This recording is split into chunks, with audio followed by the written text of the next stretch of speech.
Shalom, shalom, peuple de Dieu, et bonjour à tout le monde. Nous vous emmenons un bon message de la part du Seigneur. Aujourd'hui, c'est le message de la bonne nouvelle du Christ. Toujours avec votre humble serviteur, l'apôtre Augusto. Avant de commencer avec notre enseignement, je voudrais vous transmettre les salutations les plus sincères qui viennent directement de la part de l'Église qui est implantée dans ma maison, ici en Belgique et précisément à Anvers. Vous savez, la Bible nous recommande que un bon serviteur, un bon apôtre, il doit d'abord commencer à diriger sa maison.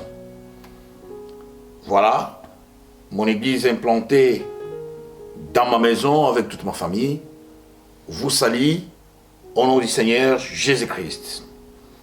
Voilà. Pour ne pas tarder, bien-aimés frères et sœurs, nous sommes là aujourd'hui toujours comme le serviteur de Dieu, esclave du Christ et ambassadeur dans le monde évangélique. Peuple de Dieu, nous avons vu avec vous la semaine passée,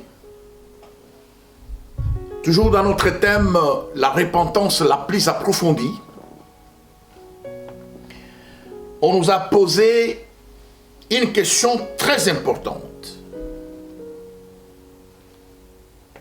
De quoi pouvons-nous nous repentir? Ça, c'est une question plus importante et plus pertinente. De quoi pouvons-nous nous repentir? Est-ce que Dieu nous soupçonne? Certainement. Et Dieu nous rappelle à la repentance. J'avais bien dit que cette repentance n'est pas seulement recommandée à un type de gens, mais à toute personne,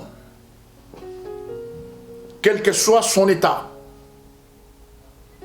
quelle que soit sa position, Dieu recommande la repentance, et une repentance la plus approfondie. De quoi pouvons-nous nous repentir, bien-aimés frères et sœurs? Nous avions dit que dans le premier point, nous devrions nous repentir de notre âme. Ça, c'est le premier point. L'âme d'une personne, c'est quoi? L'âme, c'est un organe de souffle de vie. De souffle de vie de toute personne, de tout un chacun.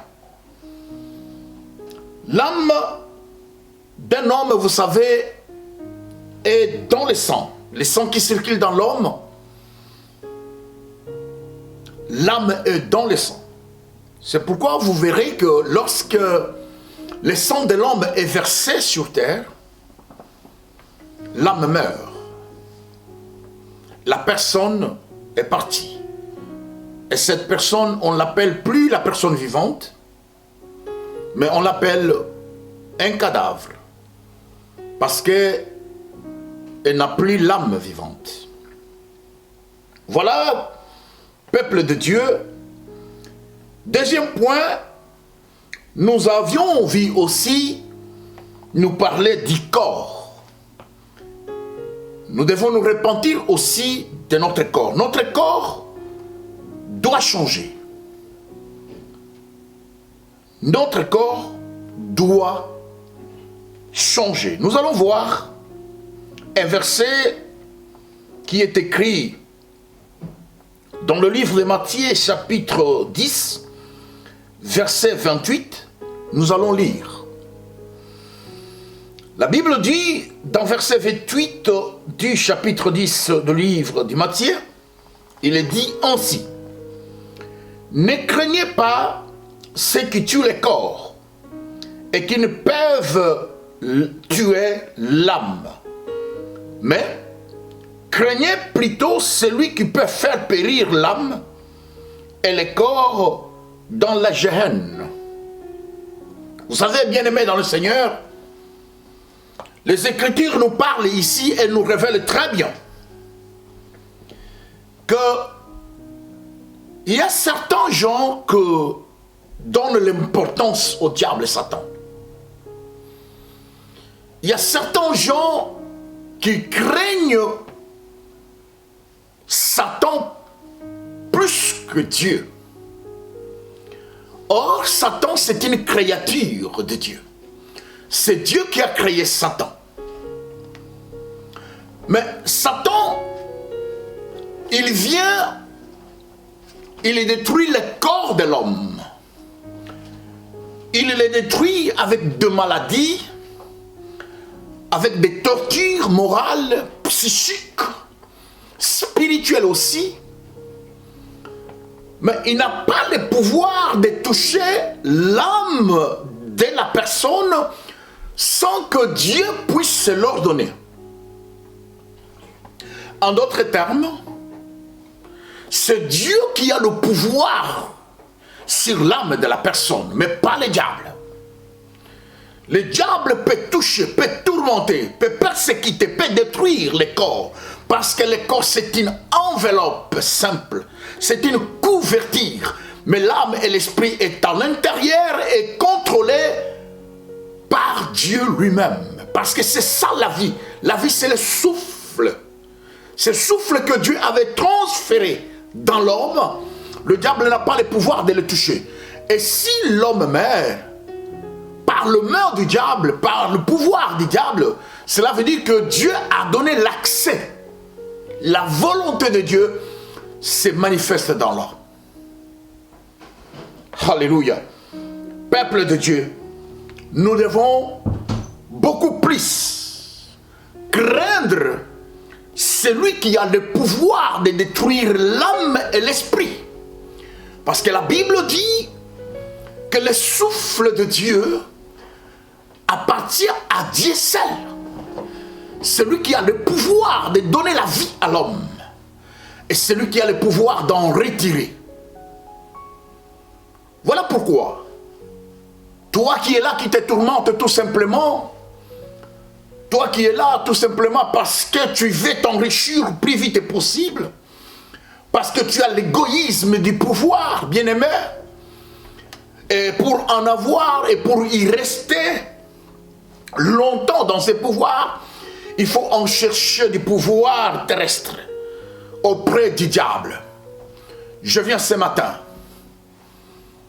en tant qu'ambassadeur du Christ, pour t'apporter cette bonne nouvelle, pour t'apporter cet appel, cet avertissement, que tu dois revenir vers ton Dieu. Tu dois croire au Seigneur Jésus-Christ comme Seigneur et Sauveur. Car c'est lui qui a le pouvoir du souffle que tu en as. Il peut le retirer dans une minute. Pas même une minute, je pourrais même avancer te dire, il peut le retirer dans une seconde. Pas même dans une seconde, je pourrais aussi avancer pour te dire, dans un tierce de minute. Reviens. Il est le Dieu d'amour. Plein de bonté. Lent la colère et riche en bonté. Il t'attend. Bien-aimé, il t'attend. Quel que soit ton niveau, quel que soit ton état d'âme, reviens au Seigneur. Faites un pas arrière, n'avance pas. Tu es dans un mauvais chemin. Peuple de Dieu, nous devons nous repentir. Nous, chrétiens, nous, enfants de Dieu, Nous ne pouvons pas craindre Satan. C'est une créature comme nous. Mais cette créature qui a désobéi à la voix de Dieu. Cette créature qui a fait l'opposition divine. Cette créature méchante. Bien-aimés, nous ne pouvons pas la craindre. Car la Bible dit qu'ils vous feront la guerre, mais ils ne vaincront jamais. Nous sommes plus que vainqueurs en Jésus-Christ, bien-aimés frères et sœurs. Voilà pourquoi nous sommes fiers d'être en Christ Jésus. Moi, je suis fier d'être en Jésus-Christ. Parce qu'autrefois, je t'ai perdu. J'ai une origine spirituelle, je vous avais dit, bien-aimés dans le Seigneur. Je vous ai même donné l'adresse qui m'a encadré spirituellement. J'ai des parents spirituels. Que ce soit en RDC et aussi en Angola. J'ai des parents spirituels. J'ai des collègues serviteurs de Dieu qui m'ont encadré. C'est pourquoi je passe aujourd'hui pour te dire, le chemin où tu es, j'y étais aussi. Mais Dieu m'a appelé pour revenir vers lui. Pour revenir dans son alliance. Je fais appel à toi aussi qui est là. Ne tarde pas. Ne murmure pas. Ne pose pas de questions. Le temps est proche. Le temps est proche. Nous devons racheter le temps, bien-aimés. Voilà, peuple de Dieu. Ça, c'est le corps où nous devons... Notre corps, c'est le temple du Saint-Esprit. C'est Dieu plutôt qui doit conduire notre corps. C'est Dieu plutôt qui doit demeurer en nous. Travailler avec le diable, c'est se laisser conduire par le diable. C'est se laisser contrôler par le diable.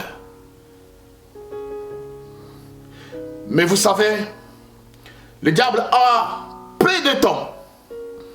Il sera arrêté et acheminé dans l'enfer. Mais si tu es en Christ Jésus, tu as une place bien réservée pour toi. La vie éternelle. À côté de Christ un jour. Je ne suis pas jaloux, bien-aimés, frères et sœurs. Plutôt, j'ai l'amour en toi. Je te fais appel, viens. Toi et ta famille, Dieu ne t'abandonnera pas. Frères et sœurs, nous allons passer au troisième point. De quoi nous pouvons nous repentir? Nous devons nous repentir aussi du péché. Comme ça, nous allons passer à la lecture de 1 Corinthiens chapitre 1 Corinthiens chapitre 6. 1 Corinthiens chapitre 6. Voilà. Nous allons lire de 16 jusqu'à 19. 1 Corinthiens chapitre 6. Nous allons lire. Bien-aimés frères et sœurs, je lis au nom du Seigneur Jésus-Christ. 1 Corinthiens chapitre 6, de 16 jusqu'à... Ou bien je commence à 15. De 15 à 19. 15. Ne savez-vous pas que vos corps sont des membres de Christ? Prendrai-je donc les membres de Christ pour en faire les membres d'une prostituée? Voilà. Sans maintenant ton corps est en train de se conduire, de se laisser conduire par l'esprit qui est en lui. L'esprit du malin.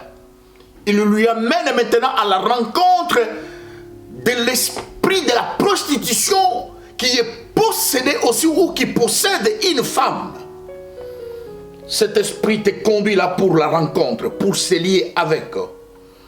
16, loin de là. Ne savez-vous pas que celui qui s'attache à la prostituée est un seul corps avec elle?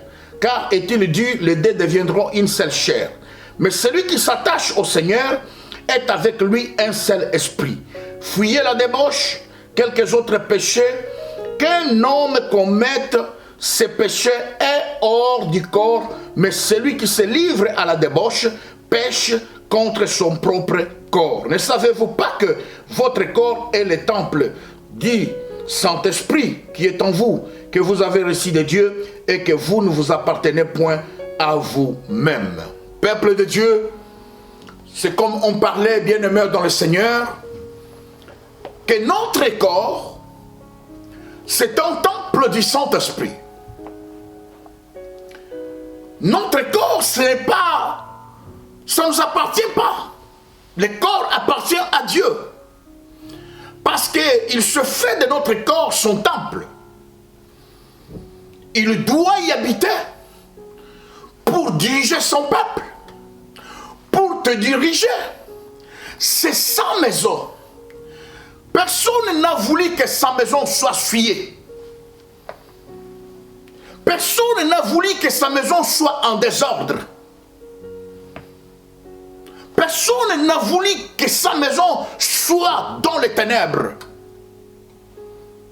Mais toute personne en soi, il aime bien recevoir des visiteurs ou pas, mais il aime bien que sa maison soit propre. Comme moi, votre serviteur qui vous parle ici. J'aime bien que ma maison soit propre.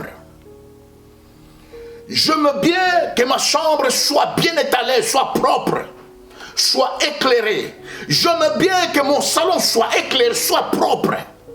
Parce que je peux recevoir des visiteurs à n'importe quelle heure. Je ne sais pas quand est-ce qu'un visiteur peut me rendre visite. Peuple de Dieu. Ici, Dieu dit que le corps ne t'appartient pas, mais le corps appartient à Dieu. C'est pourquoi il dit, votre corps, c'est le temple du Saint-Esprit. J'en passe, bien aimé. Le péché, c'est quoi? Le péché, c'est juste la transgression à la loi divine.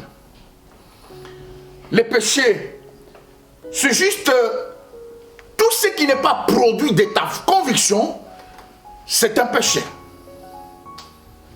Non. N'acceptez pas toute chose par sentiment, bien-aimé. Mais tu dois avoir une conviction nette pour que tu puisses faire quelque chose. Et si tu es convaincu que cette chose que toi tu veux faire, tu peux avancer et tu dois être béni. Si tu n'es pas convaincu, ne la fais pas à cause du sentiment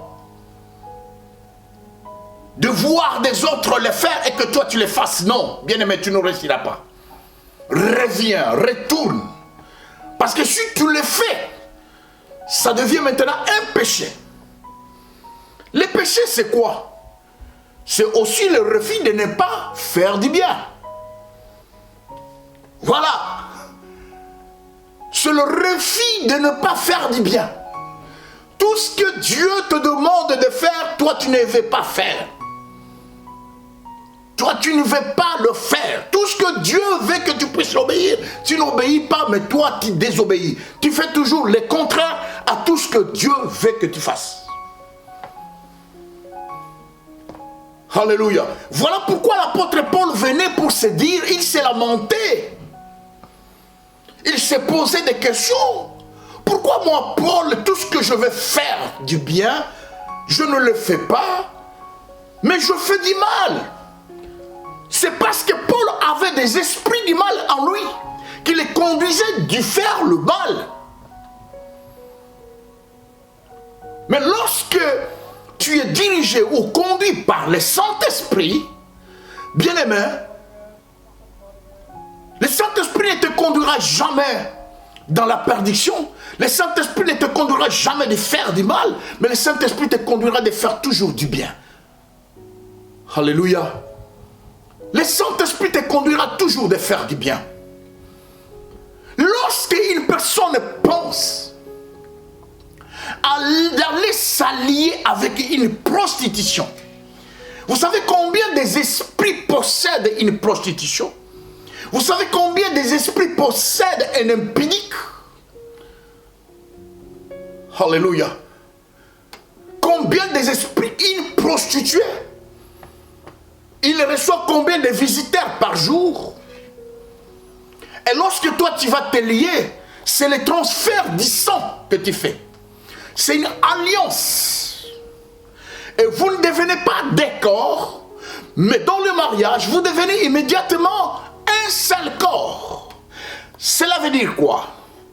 Que si cet esprit qui est dans cette prostituée, elle a l'esprit de possession démoniaque, les esprits de la sorcellerie, l'esprit de la magie, des criminels, les esprits du vol, tous ces esprits vous seront transmis aussi, parce que c'est le sang qui est transféré de l'un à l'autre.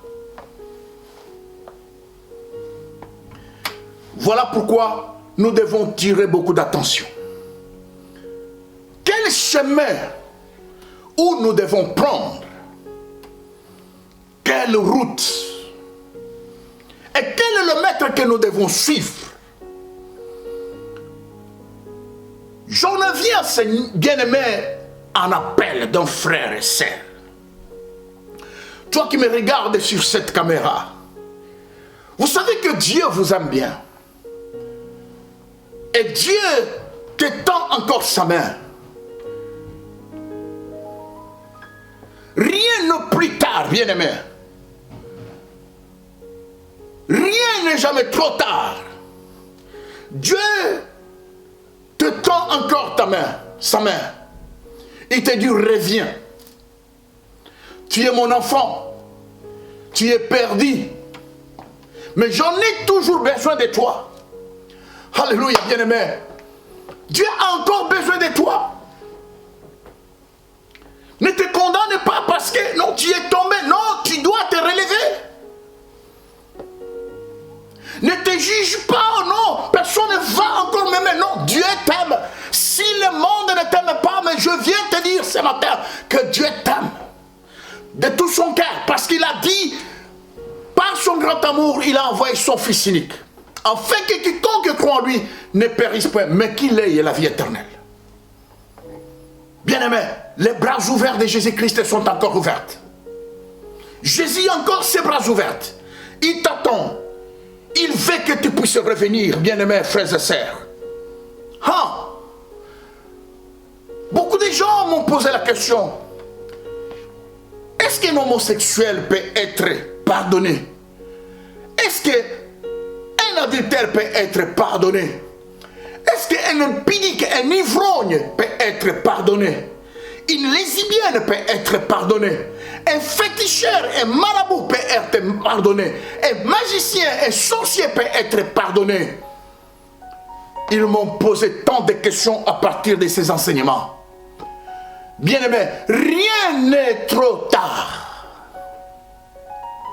Je te conjure, devant Jésus-Christ que moi je témoigne ici, que Jésus a un grand cœur. Il a des brebis qui ne sont pas encore entrées dans sa bergerie. Il les attend et tu es parmi ces brebis. Rien n'est trop tard. Dieu n'a pas créé le mariage avec les hommes avec les hommes. Dieu n'a pas créé les hommes que les hommes puissent se marier ou les femmes et les femmes puissent se marier. Cela veut dire que je parle sur l'homosexualité.